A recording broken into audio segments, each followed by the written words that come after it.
Assalamualaikum warahmatullahi wabarakatuh. Kami dari kelompok 7 kelas 4B manajemen akan mempresentasikan tentang panduan bagi manajer terkait peran pemerintah dalam pasar. Saya Salsabila Nuriski, NPM 02119072, selaku moderator, dan rekan-rekan saya, slide-nya, Sofia Julianti 02119070, Muhammad Ripandi 02119071, dan Ragil Gilang Iskandar 02119073. Berikut materi yang bakal kami sampaikan. Silakan. Yang pertama, peraturan pemerintah. Peraturan pemerintah mempengaruhi sebagian besar keputusan yang dibuat konsumen dan perusahaan. Alasan dalam kegagalan pasar ada 4. Yang pertama, kekuatan pasar. Kedua, eksternalitas. Ketiga, barang publik. Keempat, informasi yang tidak lengkap. Yang pertama, kegagalan pasar. Pertama, kekuatan pasar. Kekuatan pasar adalah kemampuan perusahaan untuk menetapkan harga di atas biaya marginal. Ada 2 kebijakan dalam kekuatan pasar. Yang pertama, kebijakan antitrust. Kebijakan pemerintah yang dirancang untuk menjaga agar perusahaan tidak memonopoli pasar yang mereka miliki. Yang kedua, peraturan dalam penetapan harga. Itu merupakan gambar dari mengatur harga monopoli di tingkat yang efisien secara sosial. Pertimbangan situasi yang ada di gambar tersebut yang mana monopoli yang tidak diatur menghasilkan Q pangkat M unit keluaran dengan harga P pangkat M. Sebuah industri yang kompetitif akan menghasilkan Q pangkat C unit dengan biaya marginal berpotongan dengan kurva permintaan.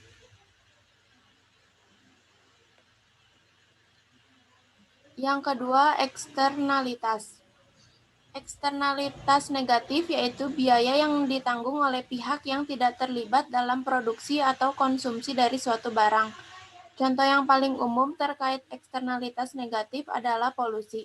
Saat suatu perusahaan menghasilkan limbah yang tidak mudah terurai atau memiliki efek yang merugikan pada sumber daya lainnya, limbah tersebut tidak tercakup dalam biaya produksi. Selanjutnya akan dijelaskan oleh Salsa.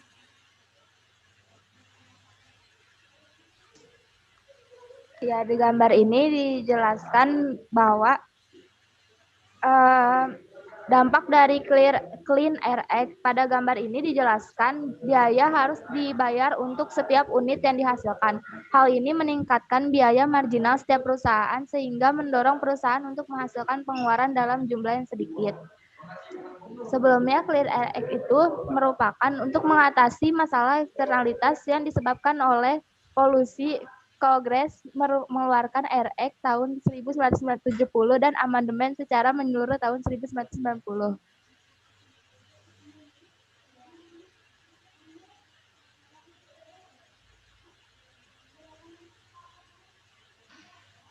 Kegagalan pasar. Tiga barang publik. Barang publik yaitu barang yang dalam pengonsumsiannya bersifat non-rival, non-eksklusionari.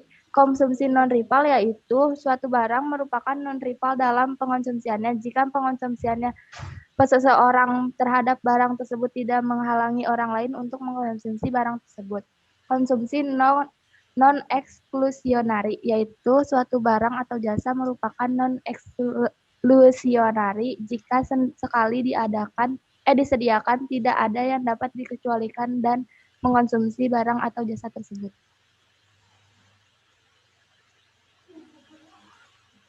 Kegagalan pasar 4. Informasi yang tidak lengkap. 1. Aturan terhadap perdagangan yang dilakukan oleh orang dalam.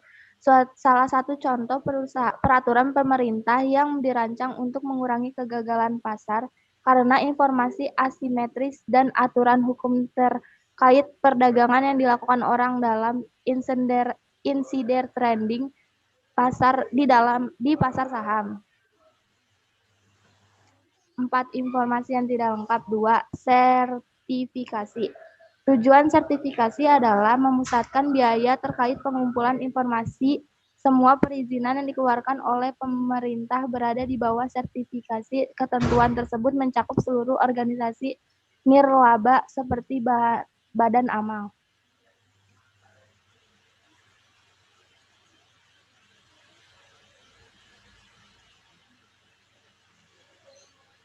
Yang ketiga, Truth in Lending. Truth in Lending Act mempengaruhi penawaran dan permintaan kredit peminjaman potensial. Sekarang memiliki informasi yang lebih lengkap tentang apa yang mencakup dalam pinjaman.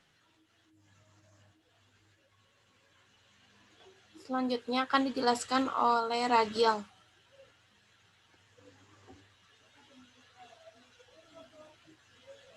4. Informasi yang tidak lengkap. 4. Kebenaran dalam periklanan. Peraturan periklanan yang mendorong kebenaran dalam periklanan biasanya diberlakukan dalam bentuk tuntutan perdata. Menurut Section 43 dan Lanham Act, iklan palsu dan menyesatkan dilarang. Next. 5. Penegakan kontrak. Dengan menegakkan kontrak, pemerintah secara efektif memecahkan permasalahan akhir periode dengan mengharuskan orang yang tidak jujur untuk menghormati jangka waktu kontrak. Next. Oke, selanjutnya ada rent seeking atau mencari rent. Dengan arti rent itu sendiri merupakan keuntungan yang didapat atas pemerintah. Nah, rent seeking itu sendiri sebutan bagi pemilik modal atau kaum kapitalis yang meraup keuntungan dengan memanfaatkan kedekatannya dengan penguasa berdasarkan kepentingan diri sendiri yang termotivasi untuk mempengaruhi keputusan pihak lain. Nah, di PPT tersebut ada gambar diagram yang menunjukkan insentif untuk terlibat dalam aktivitas rent seeking.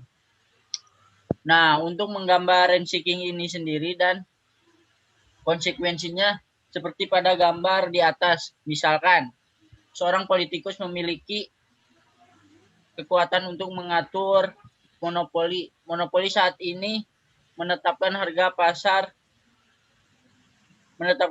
sebesar PM dengan menghasilkan pengeluaran IM.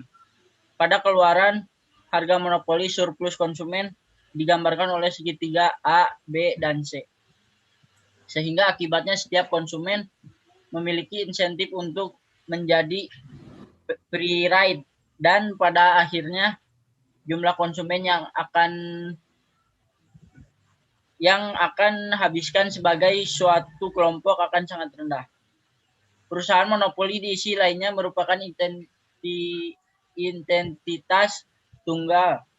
Menghindari regulasi bukanlah merupakan barang publik untuk perilaku monopoli, dan monopoli akan menerima keuntungan pribadi jika dapat menghindari undang-undang.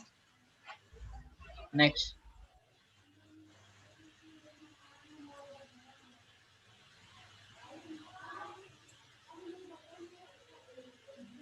Selanjutnya akan dijelaskan oleh Ripandi.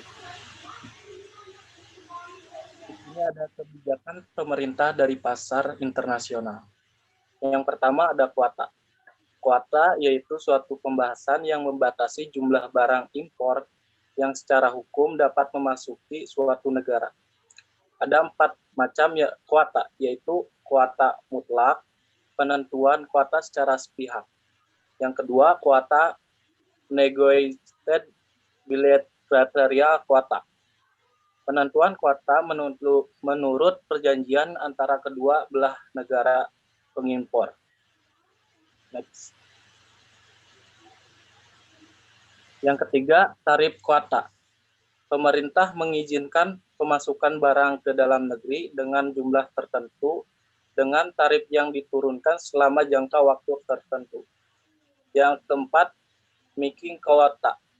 Campuran dari ketiga macam kuota tersebut, di mana pemerintah mengizinkan barang atau komoditas tertentu masuk dalam jumlah tertentu melalui suatu perjanjian dengan negara mitra dagang dalam jangka waktu tertentu. Next.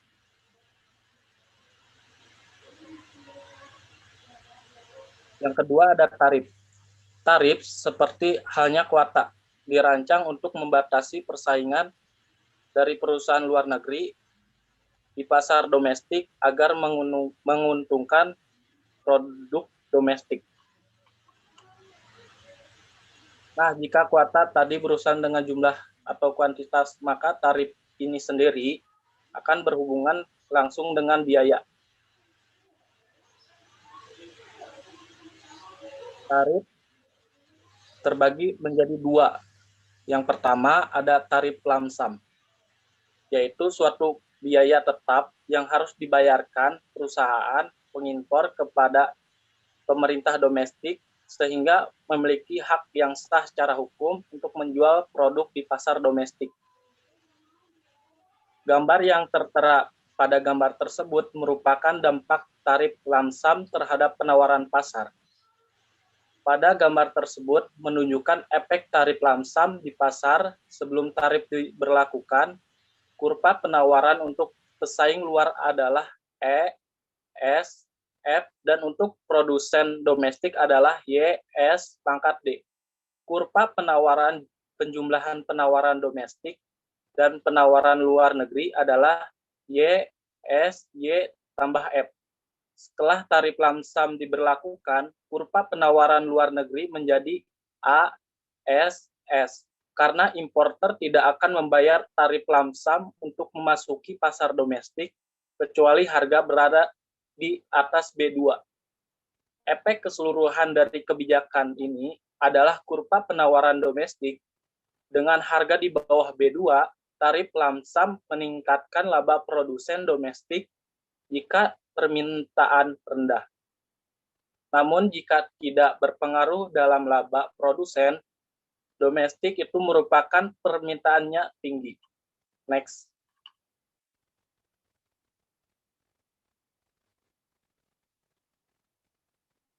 Yang kedua ada tarif per unit atau cukai, yaitu biaya yang harus dibayarkan perusahaan pengimpor kepada pemerintah domestik berdasarkan setiap unit yang dibawa perusahaan luar negeri tersebut ke suatu negara. Nah, gambar yang tertera merupakan dampak tarif cukai terhadap penawaran pasar. Pada gambar tersebut, penawaran pasar di bawah tarif per unit saat ini adalah A, C, S, pangkat D, tambah F, tambah E, dan ekuilibrium yang dihasilkan berada di titik E. Tarif meningkat harga domestik yang konsumen harus dibayarkan pada produk konsumen domestik dan produk luar negeri. Itu saja yang bisa kami sampaikan, kurang lebihnya mohon maaf. Billahi taufiq wal hidayah. Wassalamualaikum warahmatullahi wabarakatuh.